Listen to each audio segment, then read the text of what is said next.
Dear students and dear friends, this is Math Center channel and I have come back here again with the topic number system along with a very new topic that's a riddle of mathematics. देखिए गणित के अंदर पहेलियां भी होती हैं, आपको पता होना चाहिए। वे पहेली बड़ी मजेदार बड़ी इंटरेस्टिंग होती है। तो ऐसी एक पहेली लेकर मैं आया हूँ। इस पहेली का आंसर आपको अगर पता है तो कमेंट बॉक्स में आप मुझे लिख सकते हैं, और अगर आपको आंसर नहीं मालूम है और अगर आपको आंसर जानना है तो आप अपना रिएक्शन दे सकते हैं कमेंट बॉक्स। ठीक है, चलिए हम पहेली की तरफ देखते हैं। पहेली यह है कि एक पेड़ की 5 टहनी है, उनमें से 2 धूप में 3 छांव में हो, तो बताओ इस पहेली के उत्तर में पेड़ क्या है और टहनियां क्या है। डिजिट्स यानी कि अंक। The smallest unit of a number in mathematics is said to be a digit. These are 10. गणित में संख्याओं की सबसे छोटी इकाई को हम अंक कहते हैं। ये 10 होते हैं। 9 ये 10 होते हैं। 0 1 2 3 4 5 6 7 8 9। ठीक है, यहाँ so the numbers are of the 2 types. The first one that is called imaginary numbers and the second one that is called the real numbers. Hindi में हम इन्हें कहते हैं इमेजिनरी नंबर्स हमारे काल्पनिक संख्या को कहा गया है और रियल नंबर्स वास्तविक संख्याओं को कहा गया है। तो देखिए हम यहाँ पर ज्यादा डिस्कस करेंगे तो रियल नंबर्स को करेंगे। जो इमेजिनरी नंबर्स होते हैं उनको हम थोड़ा सा ब्रीफ में बहुत थोड़ा सा डिस्कस करेंगे। फिर भी सबसे पहले हम इमेजिनरी नंबर्स को पढ़ लेते हैं। इमेजिनरी नंबर्स जो होते हैं वो नंबर्स होते हैं जिनमें आयोटा होता है। आयोटा को स्मॉल आई से रिप्रेजेंट किया जाता है, iota.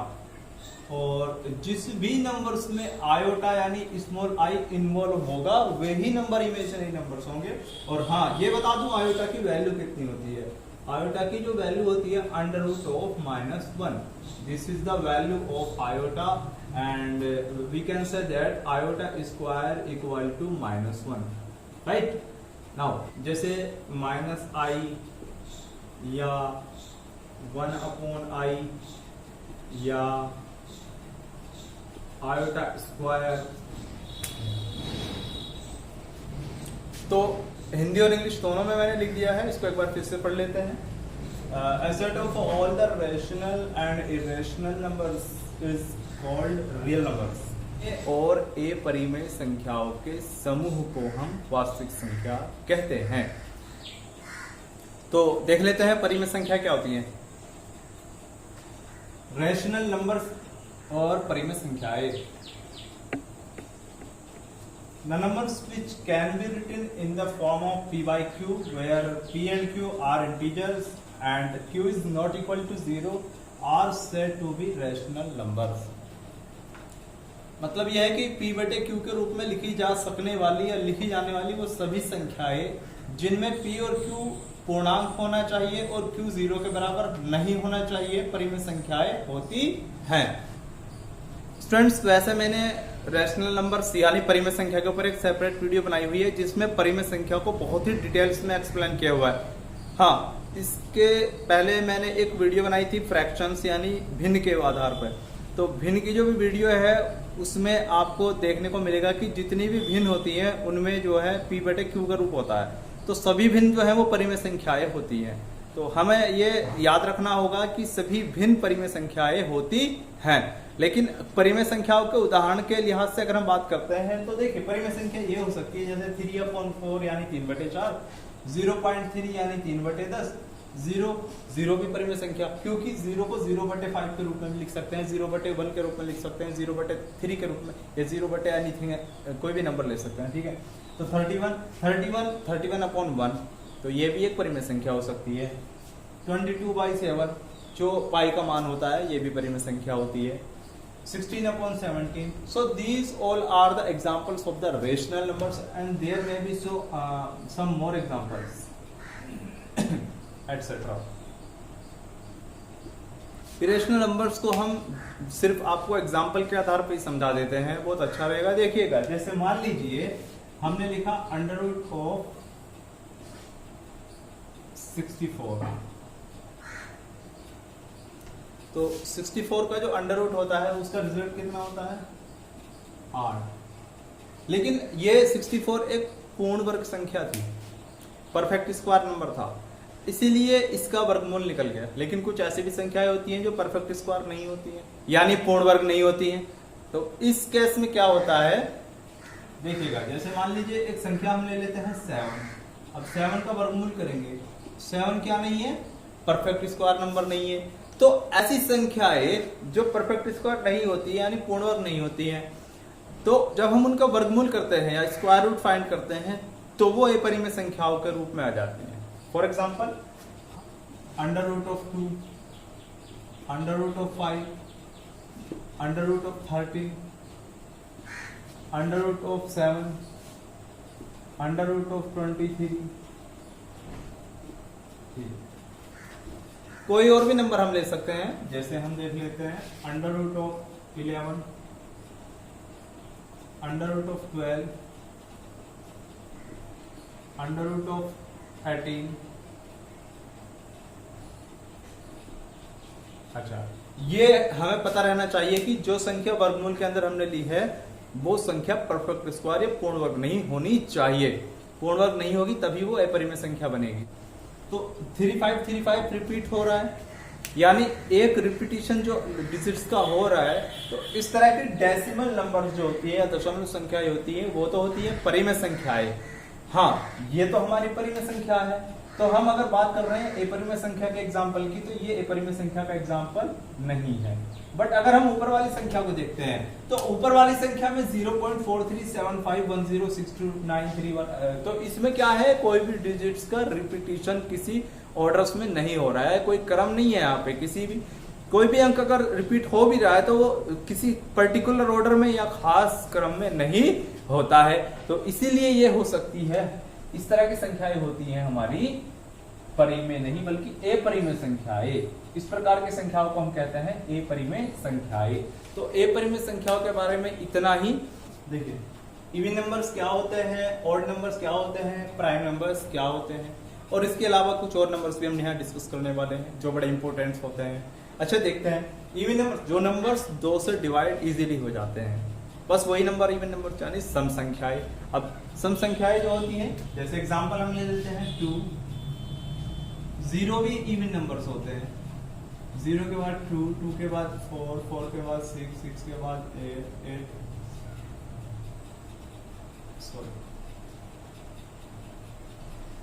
10, 12, 14, 16, 18, so on. These all are some examples of the even numbers. So, जो संख्याएं 2 से डिविजिबल नहीं हो सकती, यानी odd numbers और विषम संख्याएं, उन्हें कहते हैं जैसे 1, 3, 5, 7, 9, 11, 13, 15, 17, ... So these all are some examples of the odd numbers, यानी ये विषम संख्याओं के उदाहरण बन जाते हैं। ठीक है, प्राइम नंबर्स, जिन नंबर्स के फैक्टर्स या तो वो खुद संख्या होती है या 1 होता है, ऐसी संख्याएं जिनके 2 ही कॉमन फैक्टर्स होते हैं।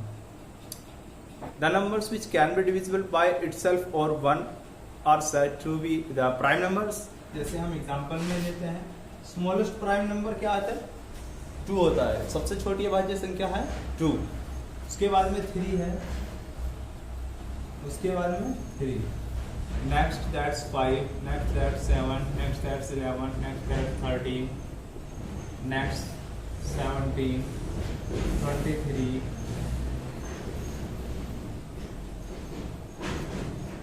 एंड सो मेनी मोर चाहिए। ठीक है, the numbers which have more than 2 factors are said to be composite numbers। जिनके 2 से अधिक फैक्टर्स होते हैं या गुणनखंड होते हैं, उन्हें हम भाज्य संख्याएं कहते हैं।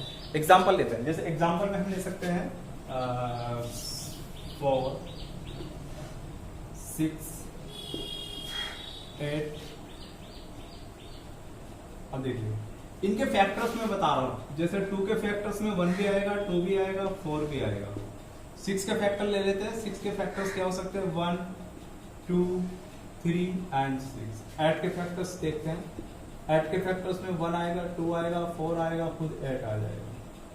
अगर हम यहाँ पर लेते हैं 10, तो 10 के जो फैक्टर्स हैं 1, 5, 10, 2 भी आ जाएगा इसमें, 2, 5 एंड 10। और इस तरह के कुछ और एग्जांपल्स हो सकते हैं, जैसे 12 के जो फैक्टर्स आएंगे 1, 2, 3, 4, 6 and 12, dot dot dot dot. बहुत सारे कंपोजिट नंबर्स हो सकते हैं। एग्जांपल इस तरह से समझ लेते हैं। देखिए जैसे हमारे पास 4 है, तो 4 के जो फैक्टर्स हैं 1, 2, 4, मतलब कि 4 1 से भी डिविजिबल है, 2 से भी है और 4 से भी है। तो 4 के 2 से ज्यादा क्या आ गए, फैक्टर्स आ गए, तो ये कंपोजिट नंबर हो सकता है। 6 के फैक्टर्स 1, 2, 3, 6, यानी 6 जो है 1 से, 2 से, 3 से, 6 से, इन सबसे डिविजिबल हो सकता है, विभाजित हो सकता है। इसीलिए 6 एक कंपोजिट नंबर है, क्योंकि इसके 2 से ज्यादा फैक्टर्स हैं। 8 1 2 4 8, 10 1 2 5 10, 12 1 2 3 4 6 12। देखिए इन सभी के 2 से ज्यादा फैक्टर्स हैं। इस तरह के सभी नंबर्स कंपोजिट नंबर्स कहलाते हैं। चलिए हम नेक्स्ट टॉपिक की तरफ बढ़ जाते हैं, जिसमें हम डिस्कस करने वाले हैं natural numbers, whole numbers and integers. सबसे पहले मैंने लिखा है पॉइंट नंबर 5 पे हमारा नेचुरल नंबर्स यानी प्राकृतिक संख्याएं। पहले मैं आपको बता देता हूं, the numbers which are used for counting purpose are said to be the natural numbers. Numbers starts with 1 and proceed up to infinite. क्या मतलब हो सकता है? नेचुरल नंबर्स या प्राकृतिक संख्याएं वो संख्याएं होती हैं जिन्हें गिनती के पर्पस यानी गिनती के मकसद के लिए इस्तेमाल किया जाता है। और सबसे छोटी प्राकृतिक संख्या 1 है, और सबसे बड़ी प्राकृतिक संख्या ज्ञात नहीं की जा सकती है, यानी प्राकृतिक संख्याएं 1 से शुरू होकर अनंत तक जाती हैं। दूसरा नंबर एग्जाम्पल भी आप देख रहे हैं 1 2 3 4 5 6 7 8 9 10 11 12 so on up to infinite. So next चीज है हमारा क्या है, next that's the whole number यानी पूर्ण संख्याएं। अगर हम प्राकृतिक संख्याओं के समूह में और 0 को भी शामिल कर लेते हैं तो फिर एक समूह नया प्राप्त होता है, और ये जो नया समूह प्राप्त होता है इसे पूर्ण संख्या या होल नंबर्स कहते हैं। Example 0 1 2 3 4 5 6 7 8 9 10 11 dot dot dot dot so on up to infinite, यानी अनंत तक ये चली जाती है। ठीक है, इसके बाद क्या है, 7th पॉइंट में हम पढ़ेंगे इंटीजर्स। इंटीजर्स को कहते हैं पूर्णांक। पूर्णांक हमारा जो होता है, अब आप देख ही रहे हैं, पूर्णांक 3 तरह का होता है, positive integers, negative integers and zero integers. चलिए देखते हैं। पॉजिटिव इंटीजर्स ये हो सकते हैं +1 +2 +3 +4 +5 +6 dot dot dot dot dot and so on up to infinite. ये भी इनफाइनाइट तक जाते हैं। चलिए नेक्स्ट आता है हमारा नेगेटिव इंटीजर्स। नेगेटिव इंटीजर्स में हम पढ़ते हैं -1 -2 -3 -4 dot dot dot dot dot up to so on, ये भी इनफाइनाइट तक जाते हैं हमारे। और लास्ट में हमारा that's the third one, that's the zero integer. Zero integer ना तो नेगेटिव इंटीजर में लिया जाता है और ना ही पॉजिटिव इंटीजर में लिया जाता है। इसको हम हमेशा नेगेटिव पॉजिटिव से सेपरेट स्टडी करते हैं। ठीक है, तो डियर स्टूडेंट्स, कॉमन फैक्टर्स एक बहुत ही इंटरेस्टिंग टॉपिक है। इसके बारे में आपको बता देता हूँ, हिंदी में क्या कहते हैं, उभयनिष्ठ गुणनखंड। चलिए हम बताते हैं आपको। देखिए अगर हमारे पास में 2 संख्याएं हैं, जैसे मान लीजिए एक संख्या मेरे पास में 8 है और एक संख्या मेरे पास में 20 है, तो कॉमन फैक्टर का मतलब यह हो जाएगा कि एक ऐसी संख्या जो दोनों संख्याओं को बराबर काट दे, मतलब कि पूर्ण विभाजित कर दे। एक ही संख्या 2 संख्याओं को पूर्ण विभाजित कर रही है तो वो उसकी कॉमन फैक्टर या उभयनिष्ठ गुणनखंड हो जाएगी। हाँ, जैसे देख लीजिए यहाँ पर 4 में लेता हूं तो 4 दूनी 8, 4 पंजे 20। नेक्स्ट एग्जांपल लेते हैं, जैसे हमारे पास में कोई संख्या है, या तो हमारे पास में मान लो 10 है और मान लो हमारे पास में जो है 35 है। तो 10 और 35 को हम इस तरह से कर सकते हैं, जैसे 10 लिख दिया, 10 को लिखने के बाद हम इसके फैक्टर्स लेते हैं इस तरह से 2 × 5 और 35 भी हम यहाँ पर लिख रहे हैं, और यहाँ पर हम ये भी लिख देते हैं 5 × 7 या 7 × 5। तो हमने ये लिख दिया, तो 5 जो है हमारा 5 दोनों में आ गया ना, और 5 10 को भी कंप्लीटली डिवाइड कर देगा, 35 को भी कंप्लीटली डिवाइड कर देगा, इसीलिए ये इसका कॉमन फैक्टर बनेगा। देखिए देखते हैं किस तरह से। तो हम यहाँ पर लिख सकते हैं कॉमन फैक्टर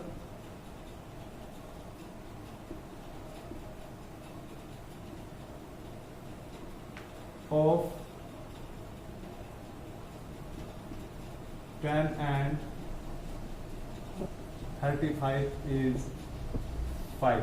तो ये बहुत सिंपल हो गया है। और 5 दूनी 10, 5 सत्ते 35, तो ये 2 बार काट गया, ये 7 बार काट गया।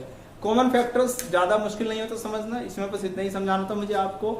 तो वीडियो कैसा लगा बताते रहा करो। So my dear students and friends, this is Maths Hunter channel and I have come back here again with the topic irrational number.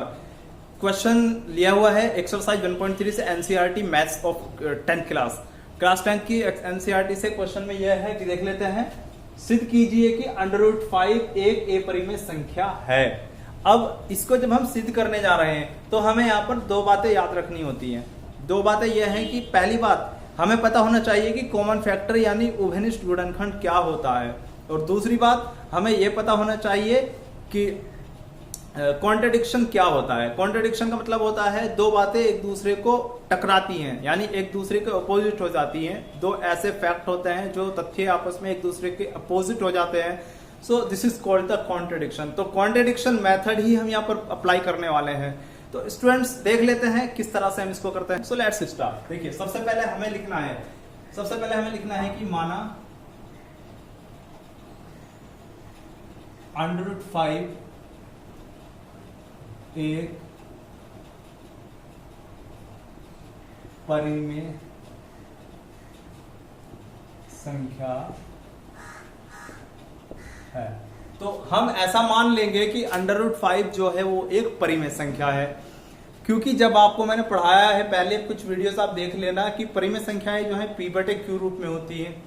p/q रूप में इसको हमें बदलना है। p/q रूप इस तरह से बदलेंगे, ठीक है, क्योंकि अब इसको परिमेय संख्या मान लिया है तो ये किस रूप में हो जाएगी, √5 बराबर हो जाएगा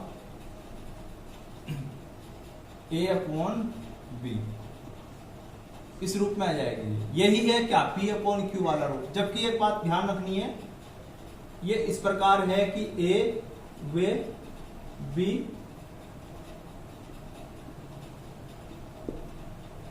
पूर्णांक है और b is not equal to 0। हम यहां पर लिख ही रहे हैं, अच्छे से समझ लो, ठीक है।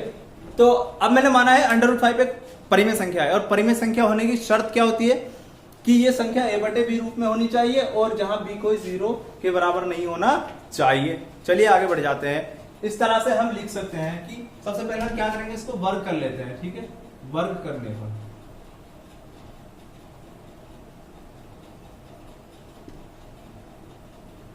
तो वर्ग करने पर हमारे पास में क्या आ जाएगा, 5b² बराबर a², यानी कि हम कह सकते हैं a² बराबर 5b²। वर्ग करने के बाद में हमें रिजल्ट मिलता है a² that's equal to 5b²। ये रिजल्ट बताता है कि जो नंबर a² है वो 5 से डिविजिबल है। समझ लीजिए बात को, a² जो नंबर या संख्या है वो 5 से विभाजित हो रही है, ये यहां से हमें पता चल रहा है। तो मैं लिख देता हूं, क्योंकि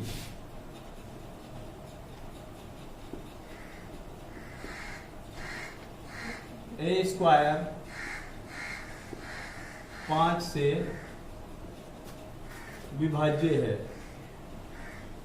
विभाज्य होने का मतलब होता है कि विभाजित हो जाएगी, इसलिए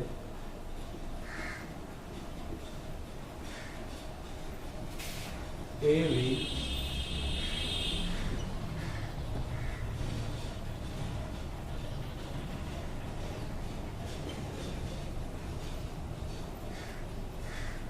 पांच से विभाज्य होगी।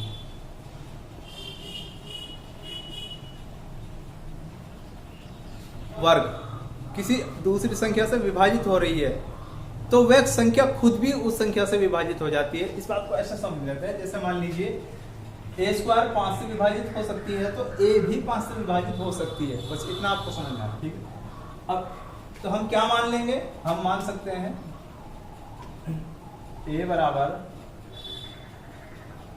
5c। हम ऐसा क्यों मान रहे हैं, क्योंकि a क्या है, a 5 से विभाज्य है। तो हमें मानना होगा कि a 5 से विभाज्य है, तो a बराबर 5c। चलिए आगे बढ़ रहे हैं।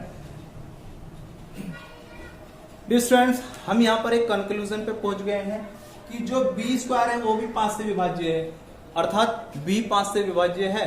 तो देखिए मैं लिख देता हूं b²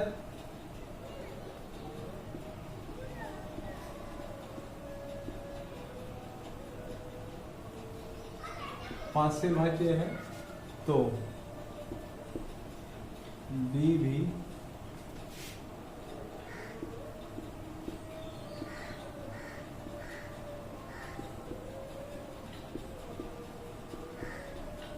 5 से विभाज्य होगी।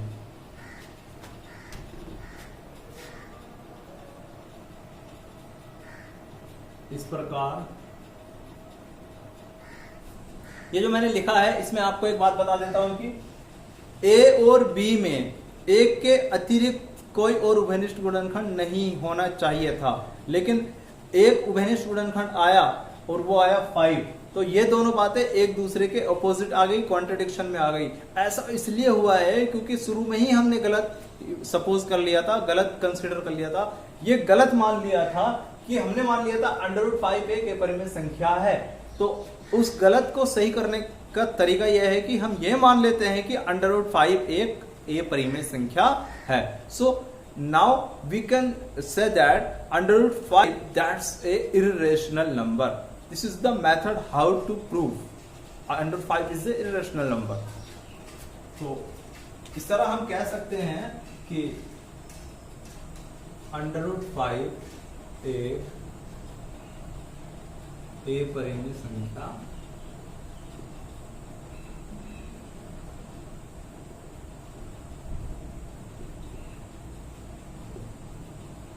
है।